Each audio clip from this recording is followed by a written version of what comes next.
तो अगली खबर का रुख करेंगे राजपथ में और अगली खबर बिहार से है, जहां बड़े पैमाने पर टीचर्स की भर्ती हो रही है और शहर शहर लाखों नौजवानों की भीड़ पहुंच रही है। करीब 1.5 लाख टीचर्स के पदों के लिए 8 लाख से ज्यादा लोग बिहार के कई शहरों में पहुंच चुके हैं, जिसके चलते रेलवे स्टेशन पूरी तरह खचाखच भरे नजर आ रहे हैं। बिहार के अलग अलग शहरों में ऐसी ही तस्वीरें देखने को मिल रही हैं।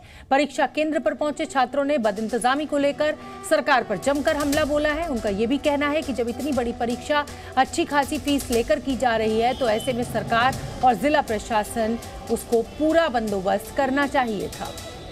तो रेलवे स्टेशन पर ही रात गुजारनी पड़ रही है। 1.5 लाख टीचर्स की भर्ती होनी है, लेकिन 8 लाख अर्जियां पहुंची हैं और वो 8 लाख छात्र परीक्षा देने के लिए लगातार बिहार पहुंच रहे हैं। बेरोजगारी का आलम देश में यह है कि 1.5 लाख में 8 लाख लोग भर्ती के लिए फॉर्म भर रहे हैं।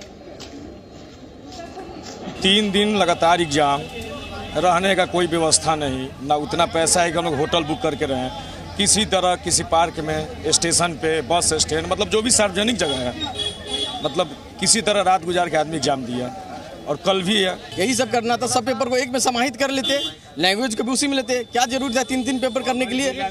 ये तो अपनी कमाई की व्यवस्था कर रहे हैं हम लोग। यानी बेरोजगारों के साथ ये धोखाधड़ी नहीं, शोषण नहीं, बहुत बड़ा शोषण हो रही है। उसको मतलब एक लिमिट में कर नहीं सकते हैं। ये तो सरकार कर रही है, सरकार के अधीन काम करता है बीपीएससी। और ये इलेक्शन करीब है और इलेक्शन करीब होने के कारण उन्होंने बीपीएससी को दिया। बीपीएससी अपना क्रेडिट बनाते हुए, सरकार की छवि बनाते हुए और हम छात्रों को, हम परीक्षार्थियों को बड़े ही निर्मम तरीके से स्टेशन पर सोए सर हम रात भर। गलत नीति के कारण जो शिक्षक पहले से 10 साल से 15 साल से कार्यरत है, वो राज्यकर्मी का दर्जा प्राप्त करने के लिए वो भी इस परीक्षा में कूद गए हैं। अब कूदना उनकी मजबूरी है, क्योंकि वो चाह रहे हैं कि हमको राज्यकर्मी का सही दर्जा मिले। तो सरकार अगर उन मुद्दों पर उनको पहले कर देती तो आज जो फ्रेशर हैं, कैंडिडेट जो आज परीक्षा दे रहे हैं, वो अपने आप को सुरक्षित महसूस करते हैं। मैं आपके माध्यम से कहना चाहता हूँ, बिहार सरकार जो महागठबंधन सरकार है, ये जो परीक्षा ले रही है, पूरे भारतवर्ष में एपरिंग कैंडिडेट को उसने दे दिया।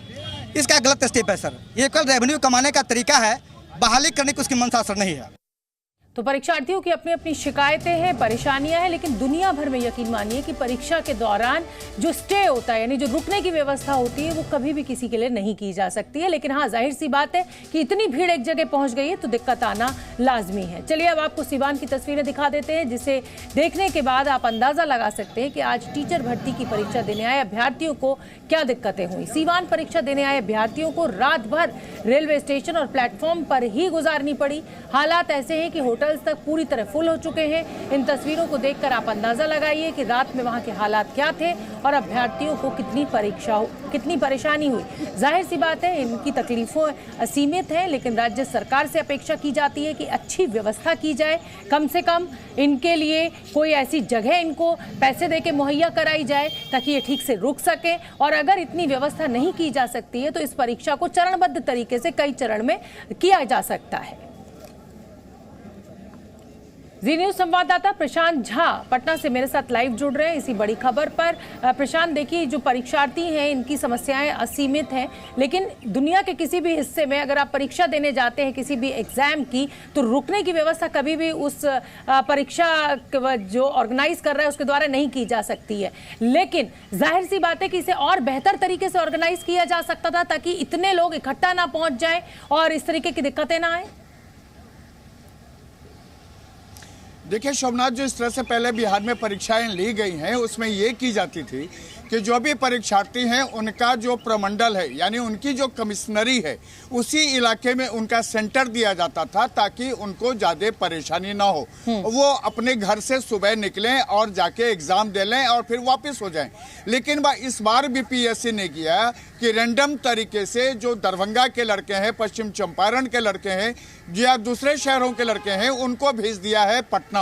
और पटना के लड़के को इसी तरह से भेज दिया है, किसी को चंपारण भेज दिया, सीवान भेज दिया, भभुआ भेज दिया, सासाराम भेज दिया। तो ऐसे लड़के जहां पर दूरी 8 घंटे की है वो पहुंचते हैं और रेलवे स्टेशन जो पार्क है, जो बस पार्क है, ऐसी जगहों पर उनको रुकना पड़ रहा है क्योंकि ये तमाम लोग तो बेरोजगार हैं। इनसे तो 1000 और 1500 रुपए लिए जा चुके हैं। बीपीएससी ने अपना खजाना तो भर लिया, लेकिन इनके बारे में नहीं सोचा कि ये बेरोजगार लोग जब किसी दूसरे शहर में जाते हैं तो इनको होटल में रुकना होगा, इनको वहाँ पर रहने की जगह चाहिए ताकि ये बेहतर तरीके से परीक्षा दे सकें, और इसको बीपीएससी की तरफ से नहीं सोचा गया। बीपीएससी सिर्फ ये करती रही कि एग्जाम ली है और एग्जाम लेने के लिए वो उन्होंने रैंडम तरीके से सेंटर्स बदल दिए। लेकिन प्रशांत, दिक्कत ये है ना कि बायोमेट्रिक इसमें दिक्कत ये है कि बीपीएससी ठीक से अपनी परीक्षा को ऑर्गेनाइज नहीं करा पाती है। पटना के लड़के जब पटना में ही उनका सेंटर पड़ जाता है तो नकल की शिकायतें आ जाती है, तो शायद इस नकल ना हो पाए और गलत तरीके से लोग साथ ना दे पाए परीक्षार्थियों को, इसीलिए शायद ये प्रिकॉशन लिया गया होगा बीपीएससी के द्वारा। लेकिन हाँ, ये जरूर हो सकता था कि चरणबद्ध तरीके से इस परीक्षा को कराया जाए ताकि एक साथ 8.5 लाख लोग जो हैं वो परीक्षा देने के लिए बिहार ना पहुंचने लगे।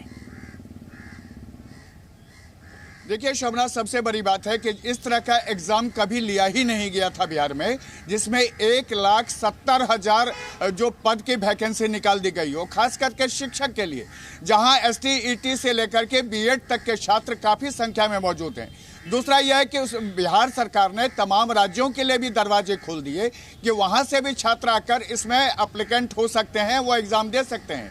आप समझ सकते हैं कि पूरे बिहार के साथ साथ यहाँ पर उत्तर प्रदेश, मध्य प्रदेश, राजस्थान, महाराष्ट्र, तमाम जगहों के लड़के आए हुए हैं और जिनको ना तो होटल मिल रहा है, ना रहने की कोई ठौर ठिकाना है। बिल्कुल, लेकिन प्रशांत, इसको ऐसे भी तो समझना चाहिए कि 1.5 लाख शिक्षकों की भर्ती के लिए सरकार ने ये कदम उठाया है, ये एग्जाम ऑर्गेनाइज किया है। हर बात में अगर हम सिर्फ कमियां ढूंढेंगे तो आगे से सरकारें इस तरीके की भर्तियों के लिए कभी निकालेंगी नहीं, कहेंगी साहब ये तो अव्यवस्था हो जाती है तो बने रहने दीजिए बेरोजगारी। इतने सालों से इस देश भर में यही तो हो रहा है। तो ठीक है प्रशांत, आप नजर बना के रखिए, दिक्कत हो रही है छात्रों को, परीक्षार्थियों को, लेकिन अच्छा है कि कम से कम 1.5 लाख ही सही कुछ को तो रोजगार मिलेगा। जी न्यूज़।